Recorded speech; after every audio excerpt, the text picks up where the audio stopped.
શું થાય છે? પડખામાં સાહેબ 2-3 દી થી દુખે છે. ફરી જાવ આમ સાઈડમાં. ઈ કે लेकिन ये साला कर क्या रहा है यहाँ पे? ઓહો ફરો આમ. આતડામાં આંટી સડી ગઈ છે તમારે.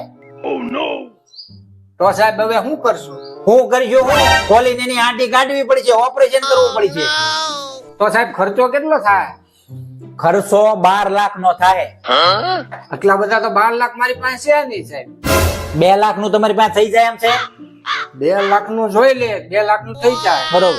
તો તમે છે ને કાલ 2 લાખ ડાઉન પેમેન્ટ ભરી દેજો અને 10 લાખ ના તમને છે ને દર મહિને 25,000 ભરી આપશો ને તો હપ્તા કરી દો. મને સાહેબ એમ કેમ લાગે હું તો 4 વ્હીલ લેતો હોય એવું? તમને બરોબર જ લાગે છે પણ 4 વ્હીલ તમે નહીં, હું લઉં છું. એટલે સાહેબ ઓછા થાય એવું નથી કાંઈ? અરે ભાઈ ઓછા કરે ને તો નીચું મોડેલ આવે છે અને મેડમ ને ZXi સિવાય મોડેલ ગમતું નથી. શું કે સાહેબ? અરે એમ કહું છું કે આંટી સડી ગઈ કે ને એ કાઢવી પડશે. તમારી તો હું આંગણું ઘૂસવા જાય ને મરી જાઓ, હરીની હાટડીએ વ્યા જાઓ. પૈસાની ચિંતા કરો માં તમે, સમજાણું? 2 લાખ ભરી ગયો ડાઉન પેમેન્ટ અને દર મહિને 25,000 નો હપ્તો ભર્યા કરજો, સારું થઈ જાય.